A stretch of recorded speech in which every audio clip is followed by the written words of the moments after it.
Well, hey guys, it is now Saturday morning.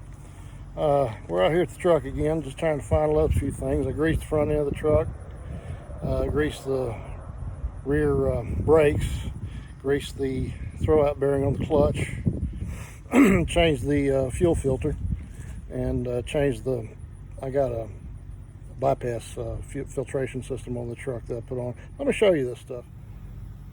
So this is my fuel filter right here. This is what they call a Racor. Well, I call it a Racor. It may have a different name. The truck originally had a different setup. It had two fuel filters on it. One right up here, and then one back here.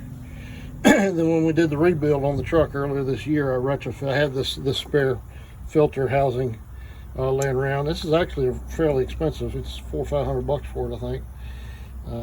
I got it off a salvage truck I had. And so it's super easy to change. The old fuel filters that were spin on, you had to crawl under the truck, and inevitably you got fuel on you when you was doing it, and you got all nasty and greasy. But now this time, as you can see, it's just right here's the tire, and I can just stand right here, and I got a special wrench that I use, and I just unspin this top, and then this ring right here spins off, and then the filter comes out. And I like this system because on the spin-on filters, you couldn't really see the inside the filter, but this one, obviously, as you can see, has a clear bowl, so you can see the filter right here, and you see these marks here: 1, 2, 3, 4, and 5, goes down to 8, looks like. As this filter gets dirty, you'll see each mark, the dirt or the filth or whatever you call it, come up. So when you get near the top here, you know you need to change this thing. Okay, so I wanted to show you guys this old fuel filter I just pulled out. You can see how it's numbered from 1 down to 8. And I don't know if you can see it or not. You can see how here towards the bottom it looks black, it looks dark, and as you get up, it's starting to turn, and then you get about right number 5, it's starting to get clear. And then on from 4, 3, 2, 1 up here, it's really not dirty. So like I said, it's handy to be able to see this filter. That way you know when your filter's starting to get clogged up. The idea is, in my opinion, don't wait until the entire filter's clogged up. Then you're not getting good fuel to your motor. But rather to change the thing out about midway, so around 5 or 6. So it looks like I nailed it right about 5 so far, right here. So this filter has, I'm not exactly sure, I think it has a little over 10,000 miles on it. And then on the other side, let me show you my OPS1 oil filtration system. So back in the day when I first started, it was standard to change your oil between 10 and 15,000 miles on the motor regardless.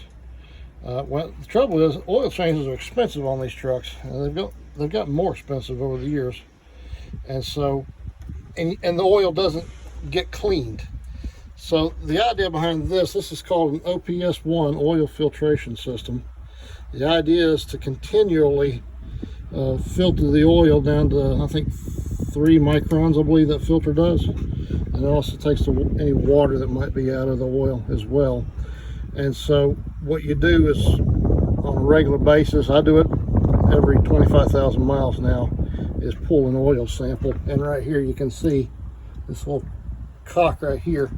You unscrew this part right here while the motor's running, and then you put your collection cup right here, and you just push into that, and then you get your oil sample, and then that gets sent off to the lab. And so they do an analysis on the oil to tell you, what you have. You can tell a lot about your engine and the health of the engine by the condition of the oil. Just like, when you go to your doctor and the doctor takes a sample of your blood, he can tell a lot about the condition of your body. Same thing with the motor here. So I added this filtration system back in March when we did the rebuild on the engine, and I've just now pulled my first oil sample today, and I'll be sending it off to the lab on Monday. So I'm anxious to get the results and see what condition it's in. I also changed from Shell Rotella oil to a mechanic got me to start using something called a Schaefer brand oil. It's a full synthetic. So we're going to try that for a while and see how we like it. It's a little more expensive than, about twice the amount. Well, yeah, a little more expensive than Shell, but I'm gonna give it a try and see how it does. And then one last thing I want to show you guys on the air filter here. This is a high performance air filter that I added from Pittsburgh Power. It's got layers of this matting in here that it's supposed to be a lifetime warranty on it, and it's supposed to work a lot better than your standard paper air filter on a truck.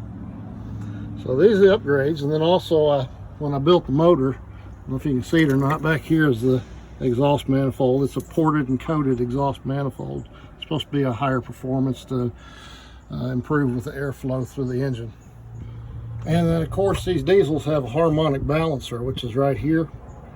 And so when I did the rebuild, I did an upgrade from Pittsburgh Power to their new harmonic balancer, well, damper they call it, and then this behind it is the balancer. So there's actually two pieces here. This is the damper, this is the balancer. It's supposed to improve with the improve the smoothness of the engine, because you get torque, you know, as the motor's spinning, and you want to try and smooth that out as much as possible. So I try to do as many upgrades to this truck as I can to keep it in good condition. It's a 2003 Freightliner Century Class, and you don't see too many of these trucks in this good a shape anymore, but I certainly spent a lot of money on this truck to keep it maintained. And then lastly, here's the old rear end out of the truck. This is the rear end that we changed out the other day. I picked it up, threw it on my trailer this morning, so I'm going to take it back to the house, just keep it for the core, like I said. As you can see, this rear end is actually not bad. The ring is good, pinion's good. You can see the pinion gear right there, and then this is the ring gear right here. And then of course this is the other side of the rear end. So this, just sitting like it is, as just a core, it's worth I think about $300. And sucker's heavy. So we got the truck hooked back up to the trailer now, as you can see, and everything's ready to go. So we got the rest of the weekend to myself. Actually, it's my girlfriend's birthday tomorrow. So we're gonna go over and see if we can't do something a little special with her this weekend.